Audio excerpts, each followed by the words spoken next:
Good morning, student. Now we are going to discuss about liver cirrhosis.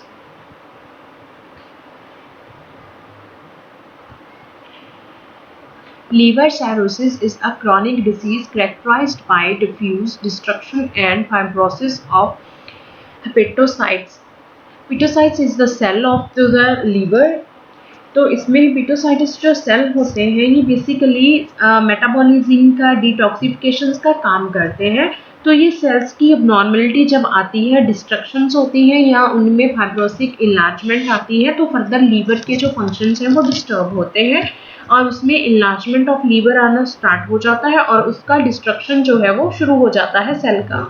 It occurs when the normal flow of the bile, blood and hepatic metabolites is altered by the fibrosis and changes of the hepatocytes, bile ductules and vascular channels. इसमें ये develop कब होता है liver सर्रोसिस में? ये functioning तब blood bile या फिर ब्लड हेपेटिक जो मेटाबॉलिज्म है उसमें अल्ट्रेशन मींस अब नॉर्मलिटी आती है नॉर्मल फंक्शंस में। हेपेटोसाइट्स बाइल डक्ट्यूल्स मींस क्या है कि उसके अंदर डक्ट्स के अंदर ब्लॉकेज आ जाना या डक्ट के अबनॉर्मलिटीज आ जाना या फिर वेस्कुलर चेंजेस जो कि लीवर को सर्कुलेशन प्रोवाइड करवाती है वेन्स, उसमें प्रॉब्लम आना। Next one is the anatomy of liver. अगर हम लोग एनाटॉमी की तरफ से देखें, दिस इज अ गैल ब्लैडर जो कि इसके अंदर एक बाइल डक्ट है नॉर्मली कॉमन जिसे हम लोग बोलते हैं। फर्दर यहाँ से जाके ये हेपेटिक आती है, आगे ये लेफ्ट राइट डक्ट्स आती हैं जो कि लीवर के सब बाइल्स को जो एक्सक्रीट करके ड्यूडेनम में लाके यहाँ से मिक्स होके फूड के साथ आगे जाते हैं ये बैक्टीरिया। तो इसमें जब अबनॉर्मलिटी आती है, इसमें अबनॉर्मलिटी प्रीवियस कॉजेज जो हमने आज पढ़े हैं कॉलिसिस्टाइटिस या तो स्टोन होने से फर्दर बाइल डक्ट्स की एक्सक्रीशन जो है वो ब्लॉकेज हो जाती है और या फिर कि सेपरेटली लीवर की डक्ट्स में जाके ब्लॉकेज होने से या फिर ब्लड डक्ट जो है उसमें इन्फ्लामेशन आ जाती है जिसके कारण फर्दर उसके नॉर्मल फंक्शनिंग जो है वो अम्पेयर्ड हो जाते हैं। ये एनाटॉमिकली हेपेटोसाइट्स होते हैं जो सेल स्ट्रक्चर्स होता है जो कि लीवर्स की लाइनिंग में है। फर्दर इसका काम होता है मेटाबोलाइज करना, डिटॉक्सिफाई करना और रेड ब्लड सेल्स के जो कि है उसको डिटॉक्सिफाइड करके उसको वेस्टेज को एलिमिनेट करना है और न्यूट्रिएंट्स की अब्जॉर्प्शन को इनहेंस करना है। तो इसमें ये जो सेल है ये स्टिमुलेट होने से इन्फ्लामेशन जो है वो बनती है। कफर सेल्स जो होते हैं यहाँ पे इन्लार्जमेंट आ जाएगी तो लीवर फंक्शनिंग जो है वो अब नॉर्मल हो जाएंगे। इटियोलॉजी एंड रिस्क फैक्टर में आता है hepatocellular disease, cholestatic disease, metabolism disease and other. Hepatocellular disease जो कि लीवर के सर्कुलेशन से और लीवर के सेल स्ट्रक्चर्स के लिए रिस्पॉन्सिबल होती है। Post narcotic cirrhosis from various types, इसमें क्या है कि जब लीवर डैमेज होना स्टार्ट होता है वेरियस रीजंस के कारण, जैसे hepatitis A B C D E and G के टाइप में आता है। हेपेटाइटिस से अगर कोई लीवर सर्रोसिस होता है तो फर्दर पेशेंट्स में कॉम्प्लिकेशंस आती हैं। और एक लीवर सर्रोसिस होता है तो टाइप्स का, alcoholic and non alcoholic basis पे। अल्कोहलिक बेसिस पे आता है जो पेशेंट्स की कंजम्पशन अल्कोहल की ज़्यादा होती है नॉर्मल प्रोसेस से सॉरी, तो उसमें प्रॉब्लम आ सकती है पेशेंट को। Next is the chronic inflammatory bowel disease. अगर पेशेंट्स को लार्ज इंजल या फिर बॉबल की लार्ज इंटेस्टाइनल बॉबल में ऑब्स्ट्रक्शन आ गई है या फिर उसमें स्मॉल में, जैसे कि ड्यूडेनल डिसऑर्डर, जहां से क्या है कि बाइल डक्ट जितना भी एक्सक्रीशन है वो आगे पास आउट नहीं हो रही है जिसके कारण फर्दर पेशेंट्स में वहां पे ब्लॉकेज हो रहा है और लीवर्स में इन्लार्जमेंट आ रही है। लीवर सर्रोसिस का जो डिसऑर्डर है वो बिल्डअप हो रहा है। Next is cholecystitis disease. इसमें आती है जितनी भी हमारे बाइल डक्ट्स के डिसऑर्डर्स होते हैं, जैसे diseases up to the biliary trees में आती है, या तो बाइल डक्ट्स की ऑब्स्ट्रक्शंस हो गई या इंट्राहेपेटिक में कॉलिसिस्टाइटिस मींस हेपेटिक के अंदर वहां पे सिस्ट फॉर्मेशंस हो गया और द डक्ट के लिए, ठीक है।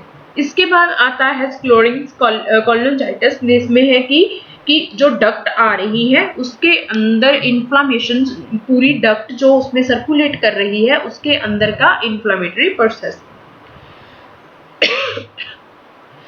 ओके, मेटाबॉलिज्म डिसऑर्डर्स में आता है विल्सन डिसीज। ये एक हेरिडेटरी डिसीज होती है जैसे कि पेरेंट्स के थ्रू बेबी में आती है, जिसमें मेटाबॉलिज्म डिसऑर्डर्स आते हैं। मेटाबॉलिज्म में होता है कि एक पर्टिकुलर कंपोनेंट जो बॉडी में रिटेन रहना शुरू हो जाता है। जैसे कि अगर हम किडनी स्टोन की बात करते हैं तो उसमें बहुत ज़्यादा कैल्शियम जो है वो वहाँ पे बॉडी पे स्टोर होना स्टार्ट हो जाता है। तो विल्मस में जो कॉपर है वो ऑर्गन्स में रिटेन रहना स्टार्ट हो जाता है, जिससे मेटाबॉलिज्म प्रोसेस जो है, बाकी फंक्शनिंग जो है वो नॉर्मल रेशो से डिस्टर्ब्ड हो जाती है। हीमोक्रोमेटोसिस, इसमें क्या होता है कि ये हीमो है मीन्स ब्लड के साथ है डिसऑर्डर। ब्लड में जो है उसमें आयरन जो है अकमुलेट होना स्टार्ट हो जाती है। आयरन की कंजप्शन जो है वो प्रॉपर्ली ऑब्जॉर्ब नहीं हो पा रही है, उसको कन्वर्ट नहीं हो पा रही है। कन्वर्टेड मीन्स लाइक दैट, जैसे हम इंसुलिन की बात करते हैं, डायबिटिक की बात करते हैं, ग्लूकोज एनर्जी में कन्वर्ट नहीं हो पा रहा है। इसमें या क्या है कि बॉडी में आयरन जो है वो बॉडी में कंज्यूम होती जा रही है। जो आयरन जो बॉडी में ज़्यादा आ रही है, फर्दर वो क्या करेगी कि जो नए सेल्स की ग्रोथ होती है such as to the cancerous growth, इस तरह की वो ल्यूकोसाइटस सेल्स में इन्फ्लेमेटरी को लाके लिम्फोमा वगैरह को लीड कर सकती है।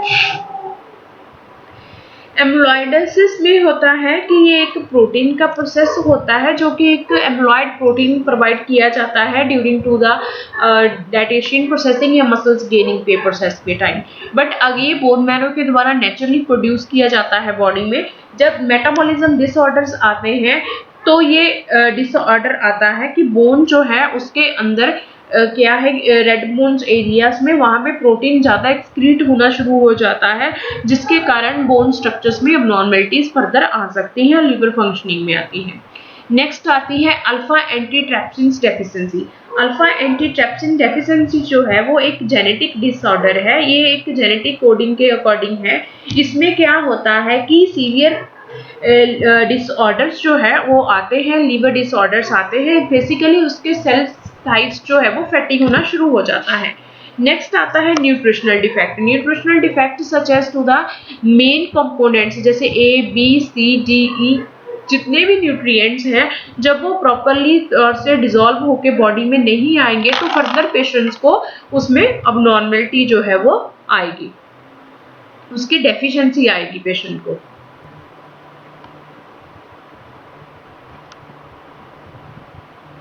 अदर्स में आता है जैसे कंस्ट्रक्टिव पैंक्रियाटाइटिस। जैसे पैंक्रियाटिक के डिसऑर्डर्स के कारण कंस्ट्रक्टिव फॉर्म पे वहाँ पे उसमें सर्कुलेशन में बाइल डक्ट्स में या पैंक्रियाटिक इन्फ्लामेशन हो गया है। उससे फर्दर क्या है कि बाइल डक्ट्स के इन्फ्लामेशन फर्दर जो है वो होने के बाद लीवर डिसऑर्डर्स जो है वो आ सकते हैं। जैसे कि यूज़ ऑफ ड्रग, एसिटामिनोफेन और आइसोनाइड्स ड्रग्स जो है, इनके यूज़ करने से सम पेशेंट्स में साइड इफेक्ट से जो डिसऑर्डर्स जो है वो लीवर्स के आ सकते हैं। Next one is the valvular disease. Valvular disease is the cardiovascular system में होती है वॉल्स की डिसीज। वॉल्स जो सर्कुलेट करवाते हैं ब्लड सर्कुलेशन को। इस डिजीजेस में क्या होता है कि पेशेंट को जैसे कि पोर्टल हाइपरटेंशन आती है। पोर्टल वेन जो है वो लीवर को सर्कुलेट करती है, जो उस एरियाज में ब्लड सप्लाई करती है। वहाँ पे ब्लड वेसल्स के वॉल्स डिसऑर्डर होने से फर्दर पेशेंट्स को लीवर्स में एक्यूरेट ब्लड सप्लाई ना होने से फर्दर पेशेंट्स में प्रॉब्लम जो है वो आ सकती है, ड्रेनिंग और क्या है कि उसकी सप्लाई की। And the next one is the pathophysiology of the liver cirrhosis. Pathophysiology is basically depend on the causes such as to the etiological factor of the disease condition. Etiologies में आता है destructions of the hepatocytes and activations of the Kupffer cell. अब इसमें हिपोसाइटिस और Cooper sales क्या है, जो hepatic sales है उनका काम है कि उसके मेटाबॉलिज्म और डिटॉक्सिफाई करना है लीवर को। तो इसमें क्या है कि वो डिस्ट्रक्ट हो गए, वो अपना नॉर्मल काम नहीं कर रहे हैं, टॉक्सिक को लीवर से बाहर नहीं निकाल रहे हैं, जिससे क्या हो रहा है कि कफर सेल्स जो है वो एक्टिवेट हो रहे हैं। एक्टिवेशन हो गई या तो कफर सेल की या दूसरे सेल्स ने उसको डिटॉक्सिफिकेशन करना बंद कर दिया है। तो जब कफर सेल्स एक्टिवेट होंगे तो वो आरबीसी को डिस्ट्रॉय करना शुरू कर देंगे।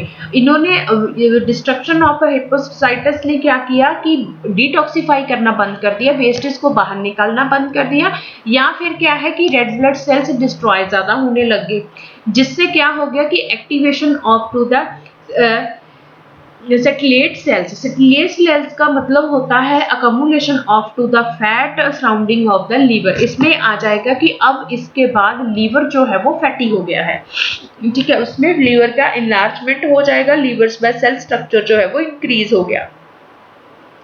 Transformed into the multifunctional cells, अब ये फर्दर जाके मल्टीफंक्शनल में कन्वर्ट हो जाएगा।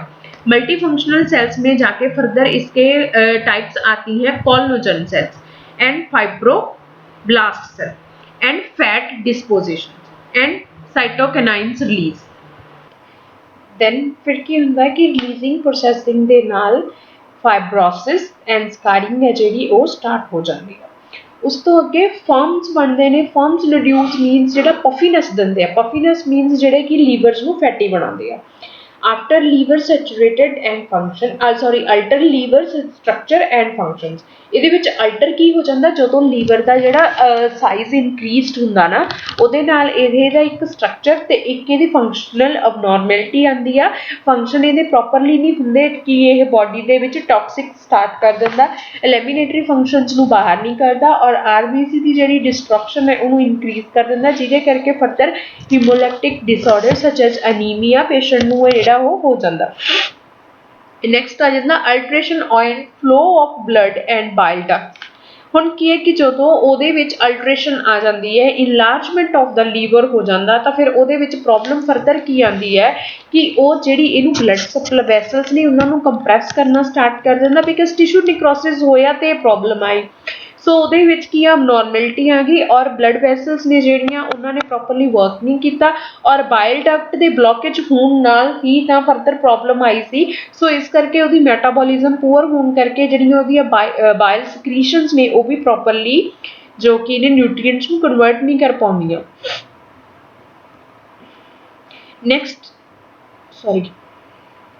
ਰਿਜ਼ਲਟ ਕੀ ਹੁੰਦਾ ਹੈ ਕਿ ਮੈਟਾਬੋਲਿਜ਼ਮ ਡਿਸਆਰਡਰਸ ਦੇ ਨਾਲ ਨੰਬਰ ਆਫ ਜਿਹੜੀਆਂ ਪ੍ਰੋਬਲਮਸ ਨੇ ਉਹ ਕ੍ਰੀਏਟ ਹੁੰਦੀਆਂ ਨੇ। ਨੰਬਰਸ ਆਫ ਪ੍ਰੋਬਲਮਸ ਦੇ ਵਿੱਚ ਹੁੰਦਾ ਸਚ ਐਸ ਟੂ ਦਾ ਕਿ ਪੇਸ਼ੈਂਟ ਦੇ ਵਿੱਚ ਫਸਟ ਵਨ ਡਿਕਰੀਜ਼ ਦੀ ਮੈਟਾਬੋਲਿਜ਼ਮ ਹੁੰਦੀ ਹੈ, ਜਿਵੇਂ carbohydrate, protein and fat main ਜਿਹੜੇ ਕੰਪੋਨੈਂਟਸ ਨੇ ਸਾਡੇ ਫੂਡਸ ਦੇ, ਉਹਦੇ ਵਿੱਚ ਮੈਟਾਬੋਲਿਜ਼ਮ ਦੀ ਪ੍ਰੋਬਲਮ ਆਉਂਦੀ ਹੈ, ਜਿਹਦੇ ਵਿੱਚ ਸਿੰਪਟਮਸ ਕੀ ਆਉਂਦੇ ਆ, ਪੇਸ਼ੈਂਟ ਨੂੰ ਫਟੀਗ, ਲੈਥਾਰਜੀ ਤੇ ਡਿਕਰੀਜ਼ ਹੋ ਜਾਂਦਾ ਐਲਬੂਮਿਨ ਦਾ ਲੈਵਲ। ਜਦੋਂ ਐਲਬੂਮਿਨ ਦਾ ਲੈਵਲ ਡਿਕਰੀਜ਼ ਹੋ ਗਿਆ ਫਿਰ ਬਾਡੀ ਦੇ ਵਿੱਚ ਫਲੂਇਡ ਅਕਮੂਲੇਸ਼ਨ ਹੋਣੀ ਸ਼ੁਰੂ ਹੋ ਜਾਂਦੀ ਹੈ, ਜਿਹਨੂੰ ਅਸੀਂ ਅਸਾਈਟਸ ਕਹਿੰਦੇ ਹਾਂ।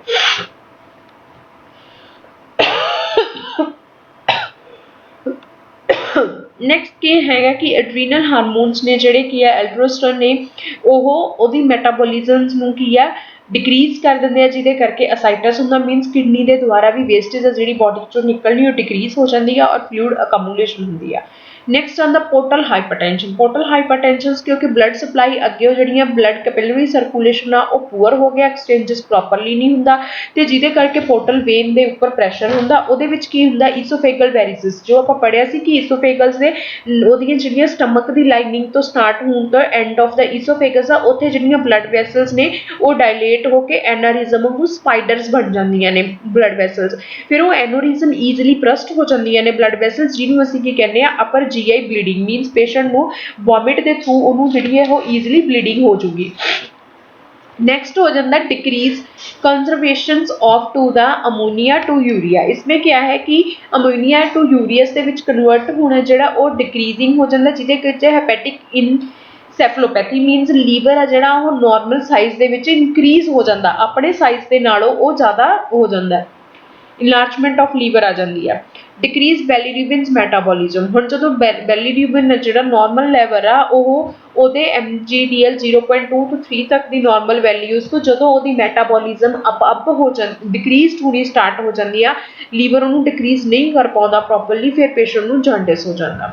ਨੈਕਸਟ ਆਉਂਦਾ ਜਦੋਂ decrease vitamin A, D, E ਕੇ ਮੇਨ ਅਸੈਪਸ਼ਨਸ ਨੇ ਉਹਨਾਂ ਦੀਆਂ ਡਿਕਰੀਜ਼ ਹੋ ਜਾਂਦੀਆਂ ਨੇ ਤਾਂ ਪੇਸ਼ੈਂਟ ਦੀ ਬੋਡੀ ਦੇ ਵਿੱਚ ਵਿਟਾਮਿਨ ਕੇ ਹੈ ਜਿਹਦੇ ਨਾਲ ਕੀ ਆ ਪ੍ਰੋਥੋਪਿੰਟਾਈਨ ਜਿਹੜਾ ਕਲੋਟਿੰਗ ਫੈਕਟਰਸ ਨੇ ਉਹਨਾਂ ਦੇ ਵਿੱਚ ਅਬਨੋਰਮੈਲਿਟੀ ਆਉਂਦੀ ਹੈ ਜਿਹੜਾ ਕਿ ਨਾਰਮਲ ਸਟੈਂਡਰਡ ਲੈਵਲ ਤੋਂ ਇਨਕਰੀਜ਼ਡ ਹੋ ਜਾਂਦਾ ਹੈ ਔਰ ਉਹਦਾ ਕੀ ਹੁੰਦਾ ਕਿ INR ਦੀ ਫੁੱਲ ਫਾਰਮ ਹੁੰਦੀ ਹੈ ਕਿ ਇੰਟਰਨੈਸ਼ਨਲ ਨਾਰਮਲ ਰੇਟਿੰਗ ਜਿਵੇਂ ਕਿ ਨਾਰਮਲ ਰੇਟਿੰਗ ਕੀ ਆ ਪ੍ਰੋਥੋਪਿੰਟਾਈਨ ਪੀਰੀਅਡ ਦੀ 11 to 13.5 ਸੈਕਿੰਡਸ ਤੱਕ ਹੈ ਤਾਂ ਉਹਦੇ ਨਾਲੋਂ ਜਿਹੜੀ ਕੀ ਆ ਉਹ ਇਨਕਰੀਜ਼ ਹੋ ਜੂਗੀ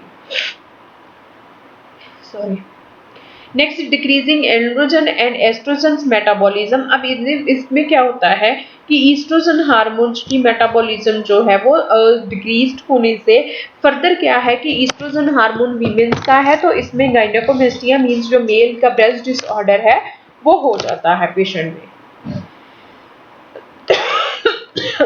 इसमें दो फॉर्म पे जो है लीवर आता है, ये है हेल्दी लीवर नॉर्मल और ये है सिरोसिस लीवर जिसमें क्या है कि एक बल्जिंगनेस पफीनेस फॉर्मीनेस आ चुका है लीवर में जिसमें क्या है कि इसका नॉर्मल स्ट्रक्चर्स में अबनॉर्मलिटी आती है। टाइप्स आती है post narcotic cirrhosis, biliary cirrhosis, cardiac cirrhosis and alcoholic cirrhosis. According to the type post narcotic cirrhosis, narcotics होता है कि उसकी रिकवरी जो लीवर जो है उसकी रिकवरी हो जाती है प्रीवियस डिसीज में के बाद। एटियोलॉजी वायरल हेपेटाइटिस, पेशेंट को ABCDE के अकॉर्डिंग कोई भी वायरल रहता है तो उससे हो सकता है। इंटॉक्सिएशन एंड केमिकल्स ऑफ हेपेटोटॉक्सिक, जिसमें क्या होता है कि लीवर के अंदर टॉक्सिसिटीज में होगा। Broadband of scar tissue form with the liver, अब उसके जो टिश्यूज में बहुत ज़्यादा स्कार या इंजरी आ जाती है किसी भी प्रोसेस के कारण या फिर किसी डिसीज के कारण। निडल बायोप्सी कर सकते हैं कि उसमें फाइब्रोसिस ग्रोथ है या नॉर्मल है। इसके बाद सीरम अमीनियो ट्रांसफरेंस का टेस्ट हम करेंगे जिसमें क्या है कि पेशेंट की असेसमेंट होती है कि उसमें नॉर्मल फंक्शनिंग में अबनॉर्मलिटी क्या आई है। नेक्स्ट आता है बाइलरी। बाइलरी सिरोसिस में आता है कि जहाँ पे लीवर ठीक है लेकिन बाइल डक्ट्स के कारण लीवर में सिरोसिस हो रहा है क्योंकि उसने ब्लॉक कर रखा है। Bile flow decrease with the concentrated cell damaging of hepatocytes and around of the biliary duct, जिसके कारण क्या होता है क्रोनिक बाइलरी ऑब्स्ट्रक्शन हो गया है, प्राइमरी बाइलरी सिरोसिस हो गया है, इडियोपैथिक वहाँ पे सेल्स डैमेज हो रहे हैं। क्रॉनिक इन्फ्लामेशन कॉज जो है वो क्यों आता है, इंट्राहेपेटिक बाइलरी डक्ट्स जो है वो उसमें प्रॉपर्ली ड्रेन नहीं हो पाता इनटू द स्मॉल इंटेस्टाइनल में। ये है गैल ब्लैडर, इससे क्या है सिस्टिक डक्ट, यहाँ पे अगर सिस्टिक आता है तो ये बाइल आपस में मिक्स नहीं हो पाता है। तो हेपेटिक डक्ट्स है जो जहाँ से आती हैं, अगर इसमें कोई अबनॉर्मलिटीज आती है तो यहाँ फिर होता है कॉमन बाइल डक्ट जो नीचे से इसमें प्रॉपर्ली स्मॉल इंटेस्टाइनल में बाइल जूस को कंटेन करके लेके आती है, उसमें अगर ऑब्स्ट्रक्शन आती है तो दोनों लीवर और गैल ब्लैडर दोनों में आ जाती है। इस लीवर बाइल डक्ट्स में प्रॉब्लम आती है inflammation scarring of the tissue destroying to the duct. अब जब लीवर का बेस अच्छा है तो बाइल डक्ट्स भी अच्छी है। जैसे लीवर साइरोसिस होता है लीवर के टिश्यूज जो है वो बाइल्स को भी इन्फ्लामेटरी कर देते हैं जिसके कारण बाइलरी साइरोसिस होता है। मीन साइरोसिस के साथ साथ बाइल डक्ट्स जो है लीवर की वो भी डैमेज हो जाती है। कार्डियक सिरोसिस, कार्डियक सिरोसिस में आता है कि हमें जो डिसीजेस होती हैं chronic liver disease, chronic liver disease associated with severe right heart side heart failures के कारण जिसमें सर्कुलेशन अम्पेयर्ड हो गया और पोर्टल वेन जो है वो प्रॉपर्ली डाइजेस्टिव सिस्टम तक ब्लड लेके नहीं जा रही है लीवर्स में, जिसमें ब्लड वेसल्स डिसऑर्डर्स आ गए हैं, ब्लड वेसल्स ने सर्कुलेशन करना छोड़ दिया, टिश्यू निक्रोसिस हो गया। एवी वॉल्स डिसीज, आर्ट्रियोवेंट्रिकुलर वॉल्स, या फिर क्या है कंस्ट्रक्टिव पैंक्रियाडाइटिस, यहाँ पे पैंक्रियाडाइटिस का इन्फ्लामेशन हो गया है और डिकम्प्रेसिस ऑफ टू द कोर पल्मोनर, इसमें क्या है कि उसमें कंप्रेस्ड हो चुके हैं पल्मोनर जो उसमें ब्लड सप्लाई हो रही है उस एरियाज में वो डिप्रेस्ड है। नेक्स्ट आता है alcoholic. Alcoholic as you know that alcohol जो होता है एक्यूट एंड क्रॉनिक लीवर को इंजरी करता है जो कि एक स्मॉल न्यूड और स्कार टिश्यू में आता है, तो फर्दर इन्फ्लामेशन जो है वो स्टार्ट हो जाती है टिश्यूज की।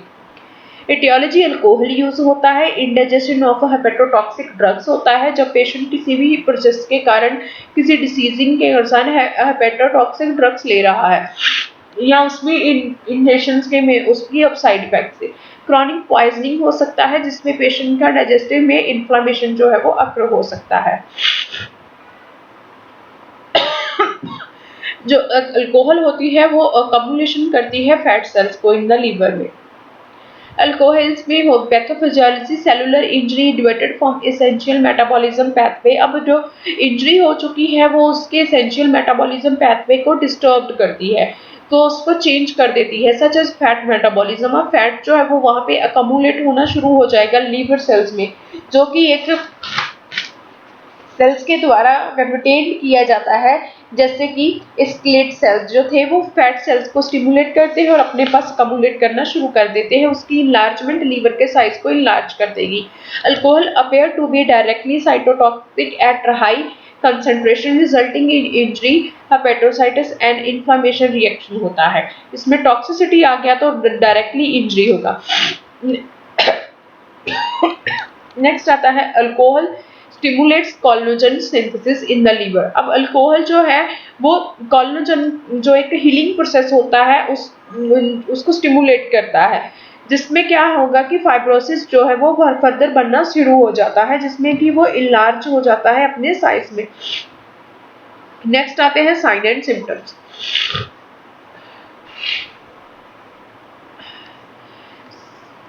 साइन एंड सिम्टम्स में होता है often have few symptom at first starting में थोड़े सिम्टम्स होते हैं।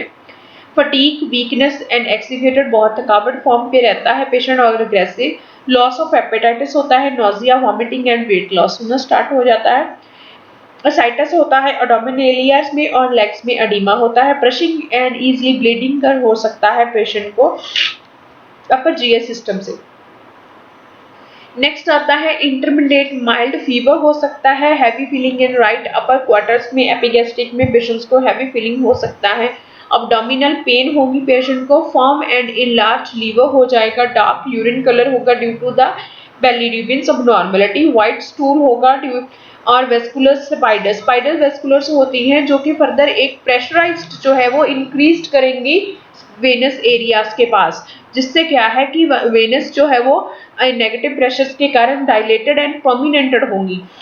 पल्मर रिदमिया और अनएक्सप्लेन्ड एब्स्ट्रक्शंस, या तो ब्लड बॉडी में से उसमें से ब्लीडिंग हो जाएगा नोज से, या फिर जो बालम है उसमें रिदमिया आ जाएगा, इनलार्जमेंट तो उसमें पफिनेस और स्वेलिंग होगा।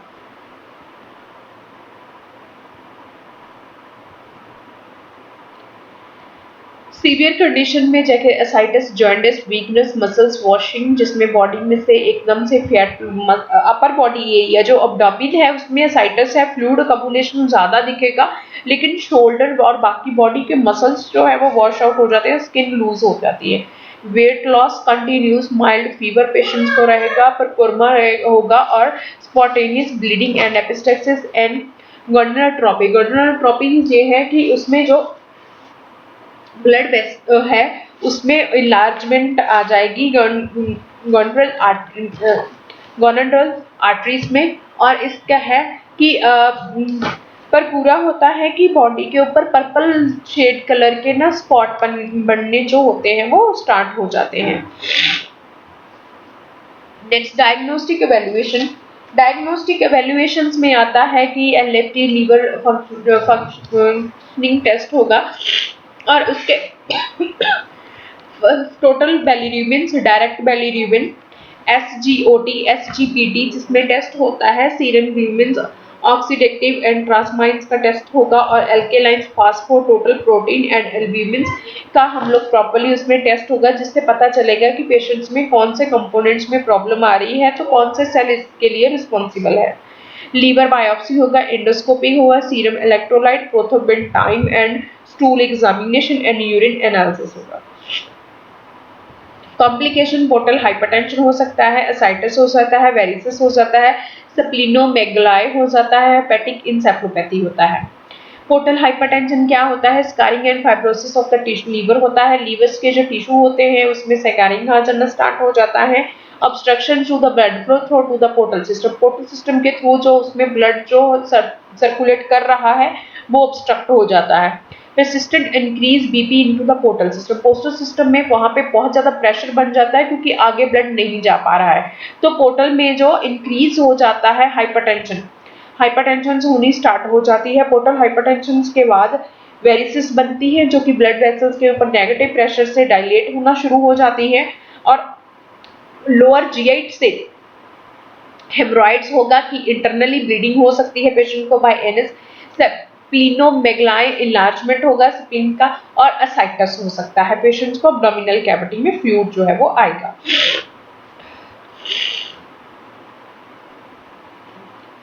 Decrease metabolism of to the protein, ascites में क्या होता है कि जो metabolism of to the protein है वो बॉडी में डिक्रीज हो जाता है, प्लाज्मा प्रोटीन एल्ब्यूमिन जो है वो डिक्रीज होगा, फिर वो ऑनसेटिक प्रेशर जो है वो ऑनकोटिक प्रेशर इंक्रीज हो गया और असाइटस हो गया। अगर पोर्टल हाइपरटेंशन के कारण असाइटस हो रहा है तो इंक्रीज इन द हाइपरटेंशन होगा, पोर्टल हाइपरटेंशन हो गया, पेशेंट को असाइटस हो गया। हाइपरलोड्स में क्या होता है कि इसमें सर्कुलेशन प्रॉब्लम आएगा जिसमें क्या होगा कि पेशेंट को गैसेस का जो होता है वो अबनॉर्मलिटी आती है जिसमें एड्रिनल ग्लैंड भी डिक्रीज हो जाते हैं बॉडी में से H2O जो है वहां पे रिटेन होना शुरू हो जाएगा, किडनी ने फ्लूइड को बाहर निकालना डिक्रीज कर दिया है जिससे क्या होगा कि पेशेंट की बॉडी में असाइटस होगा, अडीमा आएगा। ये मैसिव असाइटस होता है। असाइटस होता है कि अब्डोमिनल गिर्द ऐसे राउंड शेप में फ्लूइड अकमुलेटेड होता है, ये उसका ड्रेनेज प्रोसेस लगाया हुआ है फ्लूइड को बाहर निकालने के लिए।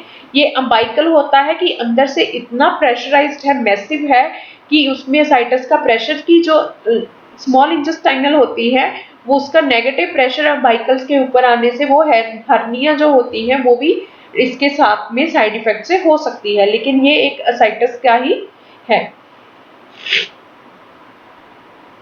Next is hepatic encephalopathy. Hepatic encephalopathies में आता है कि उसके जो नॉर्मल फंक्शनिंग है उसमें अबनॉर्मलिटी होती है। उससे फर्दर क्या होता है, inability to the metabolise of the NH3। Inability means NH3 मतलब एमोनिया होता है, ये उसका बेसिकली नेम है। ठीक है, NH की इनेबिलिटी फर्दर क्या करती है, central nervous system toxicity. Central nervous system toxicity means क्या है कि उस पर्सन की एक्सोन न्यूरॉन फंक्शनिंग में अबनॉर्मलिटी आनी शुरू हो जाएगी। ग्रॉसेस ब्लड बैन बैरियर, अब वो उसमें क्रॉस करके फर्दर एंटर कहाँ करती है, अल्टर नर्वस सिस्टम। अब उसमें नर्वस सिस्टम को अल्टर करना शुरू कर दिया है, मींस एक्सोन न्यूरॉन्स की coding, mental status examination, alteration, patient confused रहेगा, कंफ्यूजन्स एंड कोमा में हो सकता है patient. Hepatic encephalopathy, enlargement of to the liver इसमें हो सकता है, फर्दर उसका डिसऑर्डर आएगा जहां से उसमें जो पेशेंट में नर्वस सिस्टम के डिसऑर्डर्स डेवलप हो सकते हैं। Syndrome characterised by abnormal mutations due to protein and other metabolism crossing to the blood-brain barrier to severe hepatic dysfunction and leading to diffuse cerebral impairment। cerebral impairment means क्या है कि brain के functioning में abnormality. सेरेब्रल्स का काम है cranial cavities में blood year, इनब्लड year, सिंपैथिस, पैरासिम्पैथिस सभी नर्व को ऐसे कंट्रोल करके रखना। इससे कंडीशन में पेशेंट का GCS लेवल डिक्रीज हो जाएगा ग्लासगो कोमा स्केल के according. Causes severe hepatic insufficiency, अब इसमें है कोर्स में भी इज अक्यूट एंड फेलर्स और क्रॉनिक एक रेड वॉट पॉइजनिंग के कारण या फिर किसी में होता है प्रोसिंथेटिक शंटिंग के कारण जहां से भी लीवर में इनलार्जमेंट आनी शुरू हो जाती है।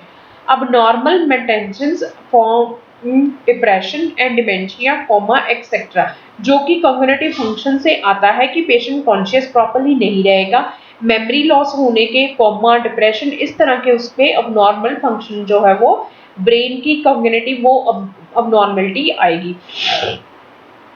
Diagnosis, history and clinical signs suggestive confirmation is by presence of laboratory finding indicative of liver failure। जो फर्दर उसके लीवर फंक्शनिंग के लिए इंडिकेट करेंगे स्टडीज। अंडर बिहेवियर और मेंटल स्टेटस, डिप्रेशन रहेगा, वर्निंग रहेगा, एक्टिव नहीं रहेगा, हैगिंग मतलब होता है एक्टिव ना रहना, पेशेंट हेड डाउन करके फील कंफर्टिंग रहता है, जर्किंग मूवमेंट्स आ सकती हैं such as to the seizure, twitching of the muscles, head pressing, जैसे इनर साइडेड पेशेंट को शार्प हेडेक हो सकती है, जिससे होता है कि बहुत ज़्यादा मसल्स में अकड़ा आ जाएगा, ट्विस्टिंग। कंपल्सिव वॉकिंग, पेशेंट्स का जो वॉक है वो एनर्जेटिक नहीं होगा। विजुअल अंपेयरमेंट आएगा पेशेंट्स को, जैसे कि स्पेक्स वगैरह की प्रॉब्लम, या फिर उसमें डबल विजन, डिप्लोपिया हो सकता है। जनरलाइज पेशेंट को सीजर आ सकते हैं, and comma and terminally patient को डिसऑर्डर्स में आएगा। कॉमा होता है कि यहाँ यहाँ के पेशेंट्स अनकॉन्शियस स्टेट पे आएगा। स्प्लीनोमेगाली, इसमें क्या होता है, मेगालियस is the enlargement of the spleen beyond its the normal size. Normal size से वो इंक्रीज होना शुरू हो जाती है। इसमें नॉर्मल फंक्शनिंग क्या होता है, ये लिम्फेटिक सिस्टम का पार्ट होता है, जिसमें ब्लड जो है वो फिल्टर करती है, हेल्दी आर्मेंट सेल्स को, प्लेटलेट्स को मेंटेन करती है। बिकॉज इसमें जब ऑब्स्ट्रक्शन आ जाएगी तो ये पूरा सर्कुलेटरी सिस्टम जो है वो डिस्टर्ब हो जाएगा, जिसमें blood and lymph system and may be infection भी हो सकता है। मालजेंसिस, जैसे कि लीवर जिसमें कैंसर जो होता है, मालजेंसिस फॉर्म पे आके वो वन ऑर्गन टू दूसरे ऑर्गन ट्रांसफर हो सकता है, ये उसमें काम करना स्टार्ट कर देगी, फाइब्रोसिस को सर्कुलेट करेगी और लीवर्स की डिसीज को डेवलप होती है। सिम्टम्स क्या आते हैं, किपस आता है, inability to eat a large meal, pain on the upper left side of the abdomen, stomach की साइड पेशेंट के पेन होगा अपर पोर्शंस में। Normal spleen and splenomegaly, enlargement of the spleen.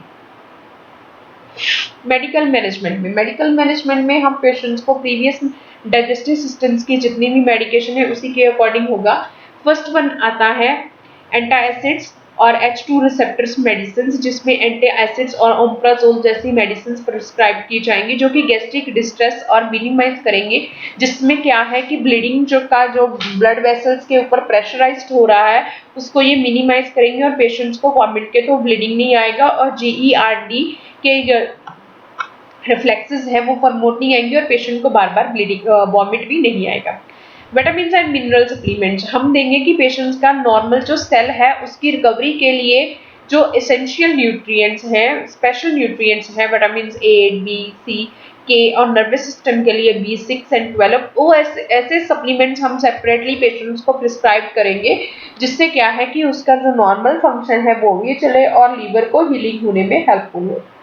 वेसोप्रेप्साइन, जिसमें क्या होगा कि ब्लड वेसल्स कॉन्ट्रैक्शंस के लिए होगा, जिसमें क्या है कि प्रोथ्रोम्बिन टाइम जो है वो पेशेंट का इंक्रीज्ड हो गया है, जिसमें क्या है कि पेशेंट्स की ब्लीडिंग अगर IV थ्रू ब्लीडिंग हो रही है अपर GI ट्रैक से, लोअर ट्रैक से, तो उसको कंप्रेस करने के लिए मेडिकेशन प्रिस्क्राइब करेंगे, ताकि पेशेंट्स को फर्दर कोई कॉम्प्लिकेशन आए। फर्दर कॉम्प्लिकेशन सच अगर ब्लीडिंग कंट्रोल नहीं होगी तो पेशेंट्स का BP लो होगा और कार्डियक डिसऑर्डर आएंगे, हाइपोवॉल्मिक शॉक हो जाएगा।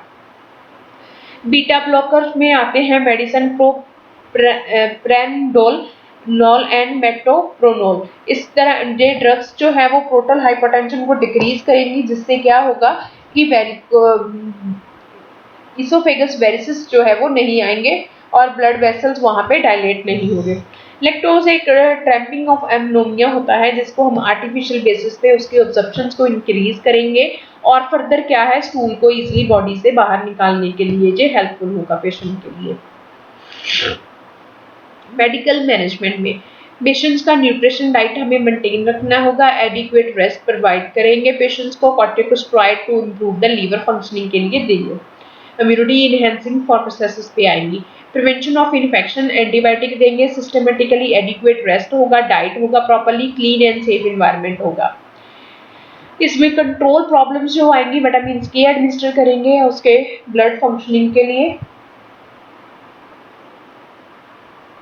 प्लाज्मा एक्सपेंडर होगा, लैक्टोलोज एनीमिया होगा, पेशेंट्स को प्रिस्क्राइब करेंगे, जिससे उसका स्टूलिंग प्रोसेस होगा, डायरेटिक्स होगा, मल्टीविटामिन होगा, सोडियम इंस्ट्रक्शंस होगा, और IV abdominal input and output abdominal gift जो होती है कि उसमें डाइट के अकॉर्डिंग कितना फर्क आता है, इनपुट एंड आउटपुट मेजरिंग होगा, डेली वेट चेकिंग होगा ऑफ द पेशेंट। और बाकी इसमें प्लाज्मा एक्सपेंडर्स है, प्लाज्मा एक्सपेंडर्स का मतलब है जो कि प्लेटलेट्स के काउंटिंग को एक्सटेंड करेंगे, उसके अकॉर्डिंग हम उसकी जो नॉर्मल रेशो है उसको इंक्रीज करेंगे। डाइट मैनेजमेंट, न्यूट्रिशियस डाइट होगी पेशेंट्स की, लो प्रोटीन होगा और हाई कैलोरी डाइट होगी, कार्बोहाइड्रेट होगा, फैट रिस्ट्रिक्शंस होगी एंड रिस्ट्रिक्टेड होगा, जिसमें साल्ट फॉर्म पाएगा। नर्सिंग मैनेजमेंट आएगी। नर्सिंग मैनेजमेंट में हमने पेशेंट्स को ऑब्जर्व करना है, जिसमें उसकी आईज, ग्रेथ और बॉडी कलर, यूरिन को ऑब्जर्व करना है। जैसे जॉइंटिस नेक डाइट से पता चलता है कि पेशेंट्स का येलोश कलर का है, प्रीवियस हिस्ट्री कलेक्ट करनी है। और इसके बाद आते हैं nursing diagnosis. Nursing diagnosis insufficient tissue perforation leaded to bleeding, tendencies and varices that may be is hemorrhage. अब टिश्यूज जो है वो डैमेज होना शुरू हो रहे हैं due to the blood vessels disorder या फिर ब्लीडिंग के कारण। Next, imbalance nutrition, less than body requirement जो है उसमें डिक्रीज हो गया है। Anorexia, decrease absorption of fat solubles, जिसमें पेशेंट्स की बॉडी में प्रॉपर न्यूट्रिएंट जो है वो नहीं जा रहे हैं। Activity intolerance related to the fatigue, lack of energy, जिसमें बॉडी की एक्टिविटीज जो है वो डिक्रीज हो रही हैं और बॉडी की एनर्जी जो है वो लैक हो रही है, क्योंकि उसमें फूड नहीं है और सेकंड मसल्स एक्टिविटीज नहीं है। अल्टर रेस्पिरेटरी फंक्शंस होगा, असाइटिस के कारण उसकी बॉडी में सर्कुलेशन प्रॉपर्ली, गैसेस चेंजेस नहीं होगा, डायफ्राम के ऊपर नेगेटिव प्रेशर होगा। रिस्क ऑफ इंजरी होगा, जिसमें क्या है कि सेल्स जो है हेपेटोटॉक्सिक जो है सेल वो अर्ली डैमेज होना शुरू हो जाएंगे। Ineffective health maintenance related to the lack of knowledge, patient को प्रॉपर्ली डाइट के अकॉर्डिंग नॉलेज नहीं है। सच जैसे कि अल्कोहलिक पेशेंट है, उसको अल्कोहल के साइड इफेक्ट्स के बारे में प्रॉपर नॉलेज नहीं थी, जिसके कारण उसमें इनर साइडेड बॉडी के ऊपर क्या इफेक्ट हुआ उसके बारे में हम पेशेंट को प्रॉपर्ली डिटेल में बताएंगे कि ड्यूरिंग टू द डिसीज और after of the disease recovery. और पेशेंट को अल्कोहल जो है वो कंटिन्यू नहीं करना है, ड्यूरिंग टू द ट्रीटमेंट नहीं लेना है, जिससे क्या है कि पेशेंट्स की कंडीशंस में कोई भी इम्प्रूवमेंट नहीं आएगी। इसके अकॉर्डिंग टू द पेशेंट के टाइप के अकॉर्डिंग हमें उसे बताना है कि उसकी नॉलेज एसेंशियल को करना है। इसके बाद थैंक यू बेटा जी।